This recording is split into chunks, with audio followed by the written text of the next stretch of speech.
Добар ден, ви благодарам што сте со нас. Ова се централните вести, а на почетокот насловите.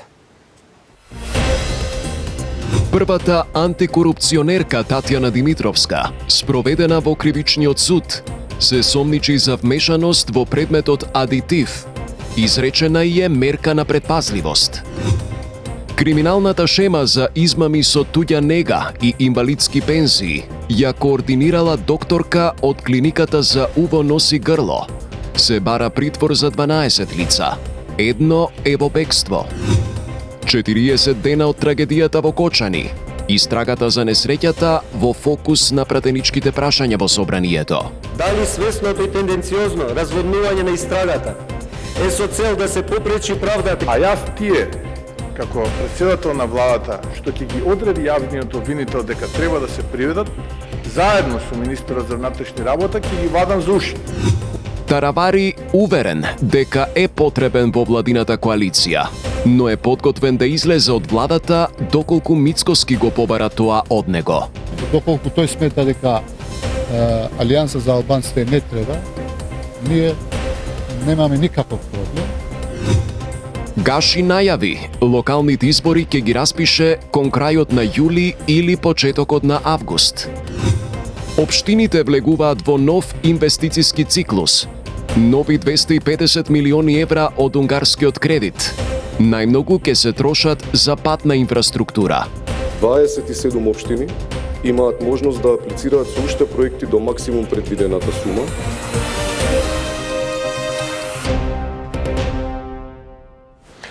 Председателката на антикорупцијската Татјана Димитровска спроведена во кривичниот суд во Скопје, откако претходно била повикана на распит во обвинителството за организиран криминал и корупција, откаде што потврдија дека таа се сомничи за вмешаност во предметот адитив. Пред судот е Дејан Трајковски, во живо го имаме во вестите, па Дејан, да чуеме дали е завршен распитот и дали официјално е одредена некаква мерка на првата антикорупционерка.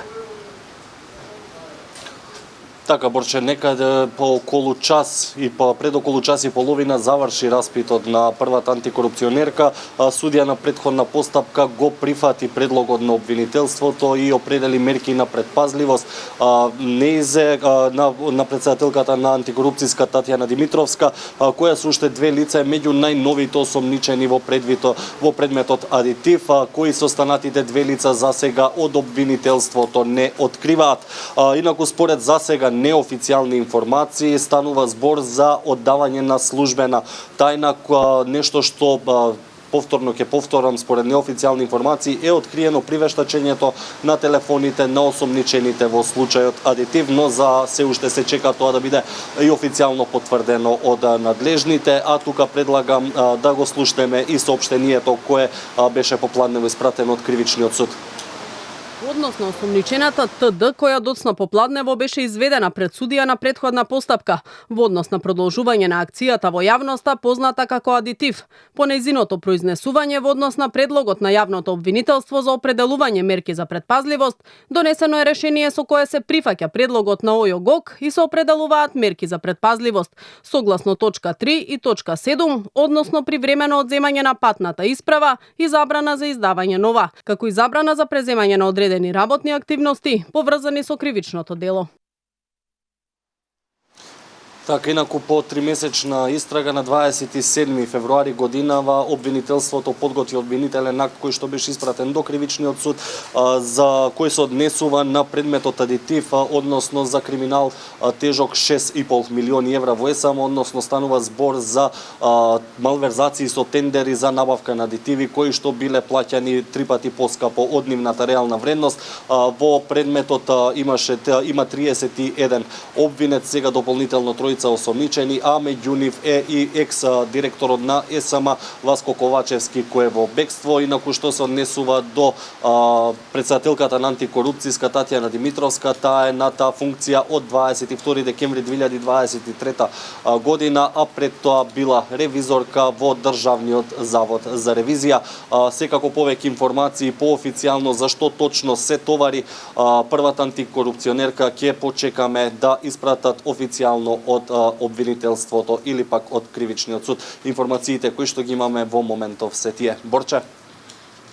Дејан Трајковски во живо за сомничењето на првата антикорупционерка за вмешаност во предметот адитив. Ти благодарам. 23 лица опфатени со истрагата за злоупотреби за доделување инвалидски пензии и финансиска помош за туѓа нега се уапсени, а еден осомничен е во бегство. Шемата за измами ја почнала поранешна вработена на клиниката за уво, нос и грло, заедно со уште 2 лица. За 12 од осомничените обвинителството бара ефективен, а за 3 домашен притвор. Детали од Михајло Видимлиски.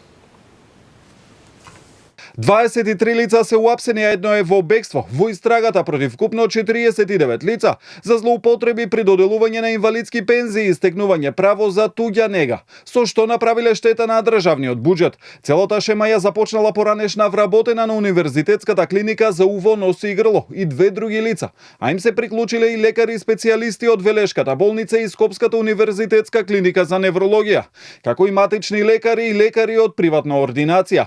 Барале и примале пари, а потоа подкупувале службени лица за да обезбедат услови за стекнување со право на туѓа нега, а сами ја обезбедувале лажната медицинска документација. За остварување на право на туѓа нега тие ги пријавувале барателите што давале подкуп кај матични доктори кои вршат дејност во Велес, со цел надлежна за постапување да биде стручната комисија за издавање на наод, оцена и мислење при јавната здравствена установа Општа болница Велес, чиј поранешен и актуелен председател на комисијата се членови на групата.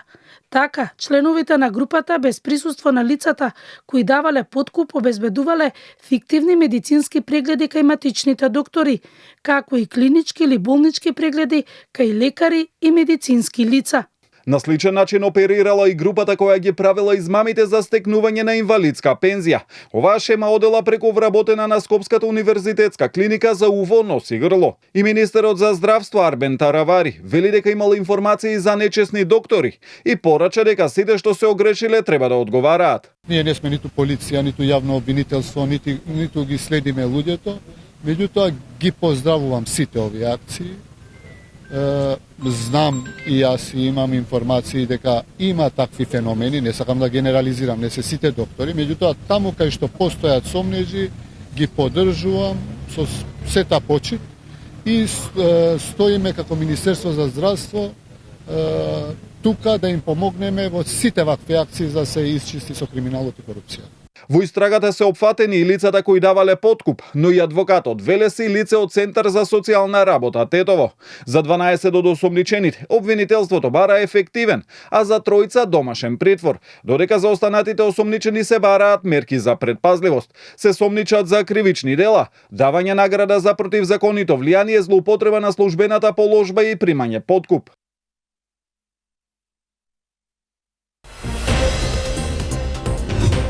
Состојбата со менталното здравје кај децата алармантна, апелираат од првата детска амбасада Меѓаши. Деца помали од 9 години страдаат од вознемиреност, гнев и страв. Најмногу што загрижува е лани имавме 3 обиди за самоубиство.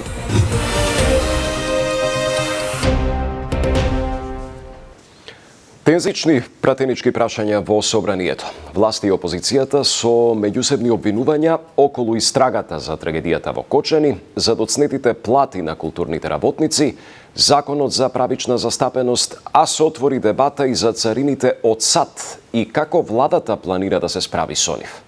Седмицата ја следеше Андријана Лазова-Божиновска. Зошто се уште нема оставки од високи функционери и дали преку селективна истрага се штитат директните виновници за трагедијата во Кочани? И на денешната седница за пратенички прашања опозицијската СДСМ бара одговори од власта за причините за несреќата и развојот по неа. Премиерот Мицкоски го повтори неговиот став дека истрагата ја води обвинителството, но потенцира дека споредбено со претходните големи трагедии за пожарот во Кочани има притворени актуелни функционери. Ширењето на истрагата со децении наназад е само обид да се задоволи јавноста за сметка на откривањето на директните виновници за пожарот во дискотеката. Дали свесното и тенденциозно разводнување на истрагата е со цел да се попречи правдата и да се заштитат актуелни функционери кои се директно виновни за непосредните причини за пожарот. И до ден денеска се уште ВМРО ДПМН е под прогон на обвинители и суди од времето кога СДСМ ги бираше. Издржавме. Па и затворе за мажи, а Бога ми во нашиот случај и за жени. И знам како е. И не треба сега многу да се паничиме. Ако јавниот обвинител, господин Тречудовски, одлучи дека треба да одам во затвор, ќе одам, а јас тие, како председател на владата, што ќе ги одреди јавниот обвинител дека треба да се приведат, заедно со министерот за внатрешни работа, ќе ги вадам за уши. Од опозицијската ДУИ пак побара објаснување зошто и покрај ветувањата од владата се уште немало замена за укинатата алатка балансер. Законот за правична застапеност е готов, но треба да се усогласи со уставот за да не падне на уставен суд, одговори премиерот. Подмина скоро цела година. Ни алатка балансер, ни закон немаме. Сега ве разбирам, можеби имате нервоза. Ви се карат во вреди. Изед вели Арбер треба да излезе, Арбер вели Мицковски треба да каже. Мојот македонски јазик го преговаравте. Мене тоа никогаш не ми се случило. Напротив, јас се трудам да го учам албанскиот јазик. Фалимдери чум. Се отвори дебата и зошто доцнат платите на културните работници, зашто од финансии и од култура уверува дека исплатата која започнала вчера ќе заврши денеска. Зошто не ги направивте новите решенија на време? Зошто урнек решенијата се испратени тек на 10 април до установите, знаејќи дека имате безмалку околу 100 културни установи? Јас не сум како вас да барам додам во Страсбур во време на најголемата несреќа што и се случила на Македонија. Не бегам од проблемите. Јас бев овде, во Македонија, и ги решававме платите.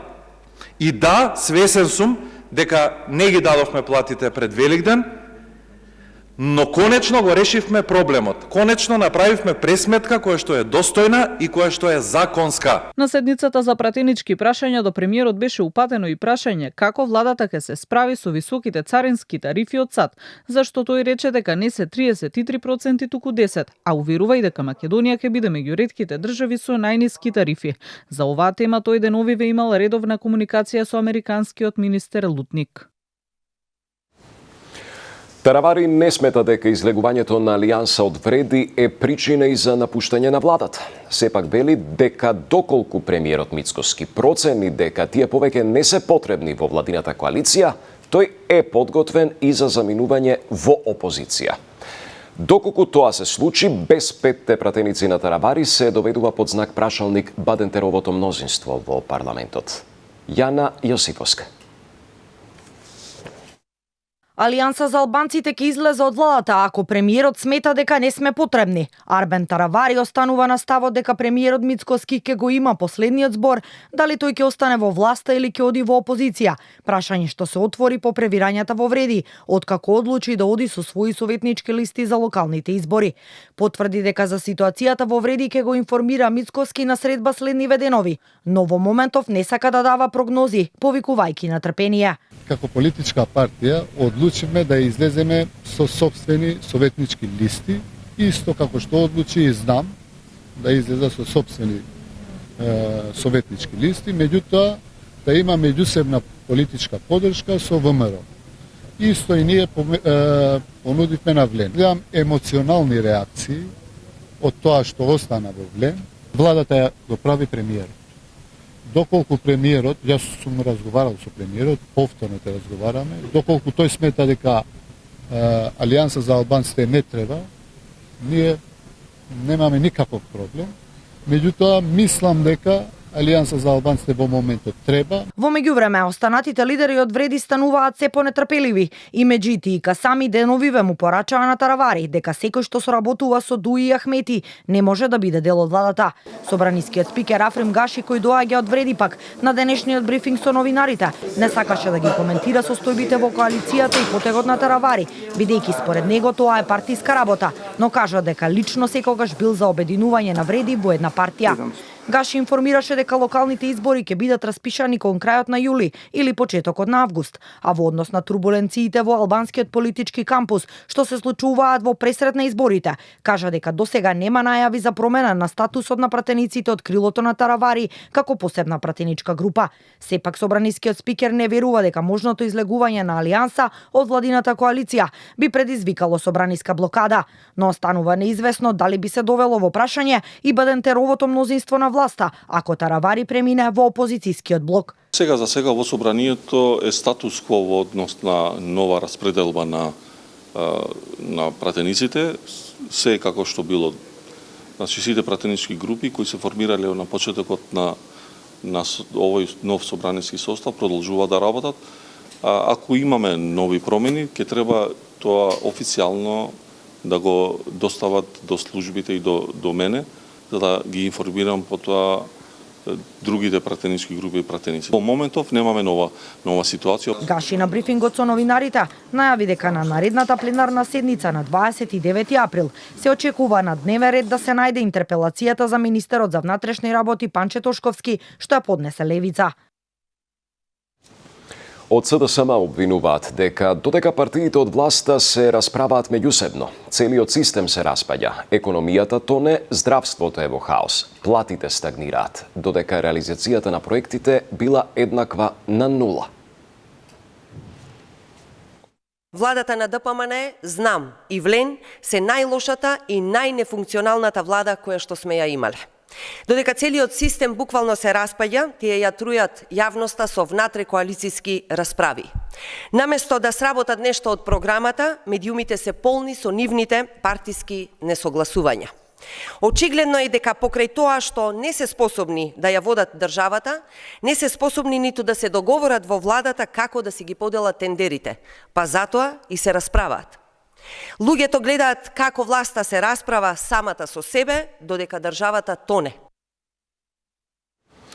А за случувањата во владината коалиција, по несогласувањата во вреди, но и за сите други актуелни теми, гостин во само интервју кај Гоце Михајловски, веднаш повестиве лидерот на Знам Максим Димитриевски.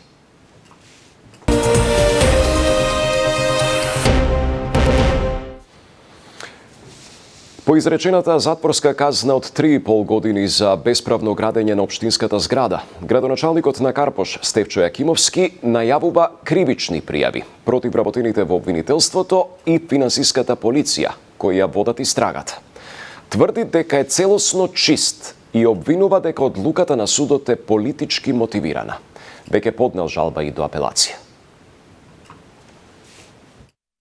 Градоначалникот на Карпош Јакимовски најави дека ќе го возврати ударот за како што ја нарече политичката хајка. Освен што ќе обжали пресудата до апелација, подготвува кривични пријави за лицата од обвинителството и финансова полиција кои го воделе случајот против него. Тврди дека било фалсификувано барање за легализација на општинските бараки кое се користело како доказ во предметот. Јас ова нема да се смирам.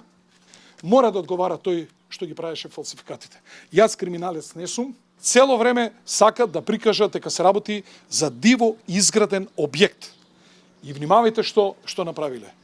Не можејќи во тоа да најдат доволна подкрепа, направиле фалсификат, мое барање со подпишано од факсимил.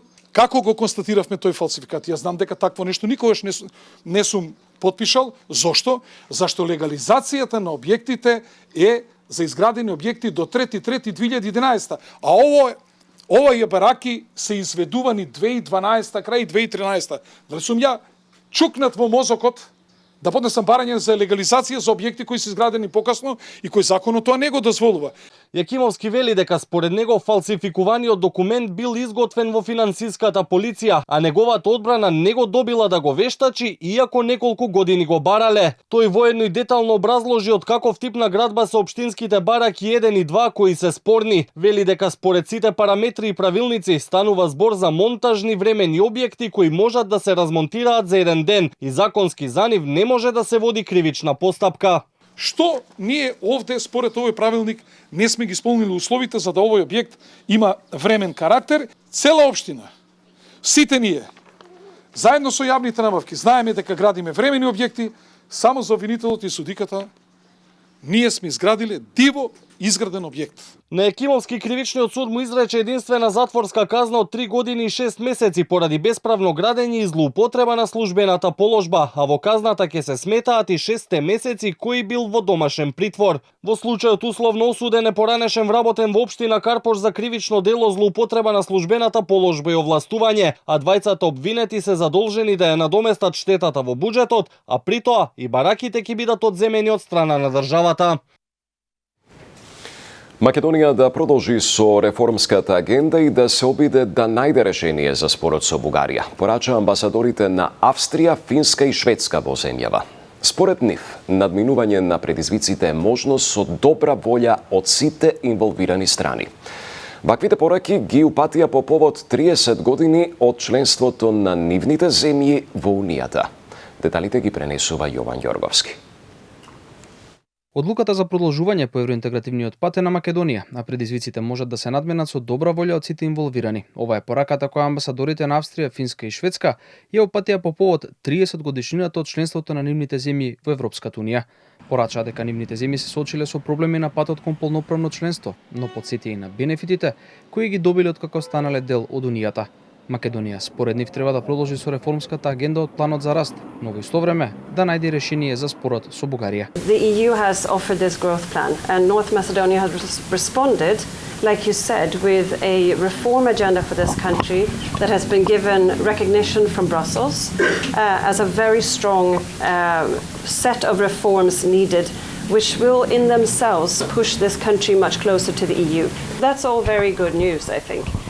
Then you have a separate political track, and the question there will be to the government here. That decision is in the hands of North Macedonia. I strongly believe that the challenges which lay ahead, the one you mentioned, implementing the so-called European Compromise of 2022, are manageable with goodwill from all involved. Амбасадорот на Финска Никлас Линдквист пак повтори дека диалогот е важен, сепак значајно да се нагласи дека секоја земја, вклучително и Македонија, води преговори со Унијата, а не со соседите. Dialogue between any countries is very important always to talk about these things and having an open discussion about it. Of course, when you talk about the EU membership and the negotiations for integrating into the EU, that's a negotiation that any single country is having with the EU institutions, not with its neighbors. Последните пораки од Брисел кои ги испрати еврокомесарката за проширување Марта Кос за земјава е дека иако фрустрациите се разбирливи, сепак никој не може да ја даде гаранции на Македонија дека по уставните измени нема да следат нови блокади поради билатерални прашања. Вице-премиерот и министер за транспорт Александар Николовски во Лондон остварил средба со Стивен Даути, министер задолжен за Европа и Северна Америка. Вице-премиерот Николовски во Лондон го посетил и музејскиот кабинет на поранешниот британски премиер Винстон Черчил и ги разгледал оригиналните мапи од Втората светска војна, на кои што Черчил означувал каде да напаѓа и да се брани британската армија. Заеднички разговаравме за економската и политичка соработка, при што утврдивме дека двете држави се блиски партнери во рамки на НАТО алијансата, а исто така дека Велика Британија е стратешки партнер на Македонија, а економскиот партнер број 2, односно имаме извоз од 2,5 милиарди евра, што е втор најголем извоз кој што го остварува Македонија во било која странска држава. Најмногу средства од унгарскиот кредит ќе се потрошат за подобрување на патиштата. На вториот јавен повик од Министерството за локална самоуправа аплицирале 63 општини, а поднесени се речиси 100 апликации повеќе во однос на претходниот повик. Сепак, дел од општините воопшто не аплицирале ниту овој пат. Сандра Спасовска. Иако бројот на апликации е за речиси 100 поголем од првиот јавен повик, повеќе од 10 општини, од кои 4 скопски, воопшто не аплицирале на вториот повик за владина поддршка на инфраструктурни проекти.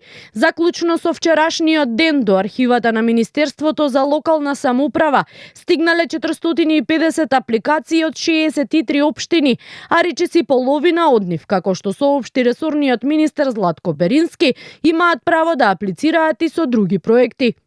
36 општини аплицирале со проекти во вредност од максимумот на финансиски средства кои им следуваат согласно формулата по глава на жител. 27 општини имаат можност да аплицираат со уште проекти до максимум предвидената сума, а 17 општини воопшто немаат поднесено апликативни формулари. Перински вели и на првиот и на вториот повик општините фокусот го ставаат на проекти од патната инфраструктура, а такви досега се над 500 проекти. Од околу 300 од првиот јавен повик, досега само 30 се целосно завршени, а 4 проекти во 3 општини се уште немаат отпочната постапка. Станува збор за проект за пречистителна станица во Чучер-Сандево, 2 проекти на општина Аеродром за доградба на мост на Маркова река и реконструкција на водоводна мрежа, и еден проект за детска градинка во Ѓорче Петров. Од првиот јавен повик 251 се со склучен договор, 251 проект се со склучен договор, 140 се веќе воведени во работа, 30 се целосно завршени, 33 проекти се во постапка на тендерирање во насока на избор на изведувач и само 4 немаат отпочнато постапка.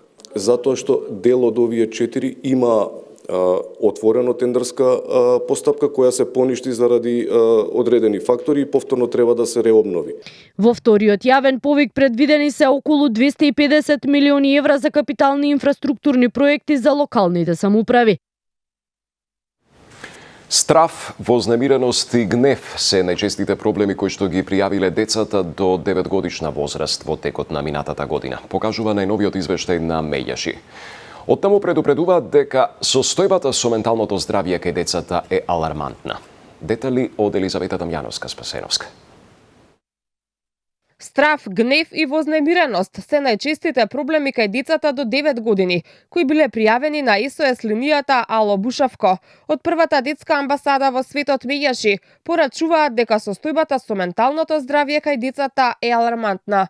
Минатата година на СОС бројот стигнале 208 повици, а поддршка добиле вкупно 222 деца и млади. 74,2% од пријавите се однесувале на проблеми со менталното здравје. 97 деца се пожалиле на страв и вознемиреност, 93 на тешкотии со гневот, а 79 деца изразиле длабока загриженост за себе.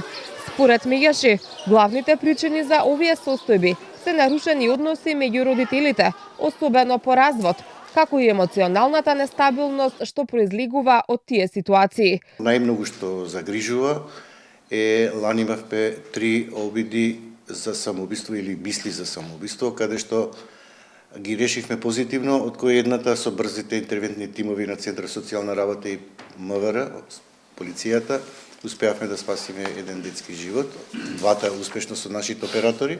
Сведочиме на се повеќе случаи каде децата се повлекуваат во себе или пак имаат предизвици во своето ментално здравје поради некоја навредлива порака или коментар, или поради изолација или да речем исклучување од некоја група за комуникација со своите врсници. Иако првата СОС линија за деца и млади е формирана во 1993 година, 10 години пред првата интернационална линија, се уште не е хармонизирана со Child Care International, мрежата која ги обединува сите СОС детски линии. Змијанац најавува наскоро и кај нас да профункционира европскиот број 116 111. Позитивните сигнали стигаат, дојавите треба да бидат бесплатни, да не бидат на товар на дојавувачот, туку да биде на товар на операторот. Нешто се смени меѓу време расположението, а и законската легислатива, да така да АЕК е многу расположен да ни помогне заедно најверојатно со А1 да биде тој број хармонизиран и да бидеме дел од таа мрежа. На телефонскиот број за помош на млади имало и повици на граѓани од Кочани, кои познаваат некој во чие семејство има жртва од трагедијата во Кочанската дискотека, а преку психолозите барале начин да им помогнат во пребродување на траумите. Максим Димитриевски во продолжение на само интервју тука на Канал 5 Гоце Михајловски. Пријатна вечер.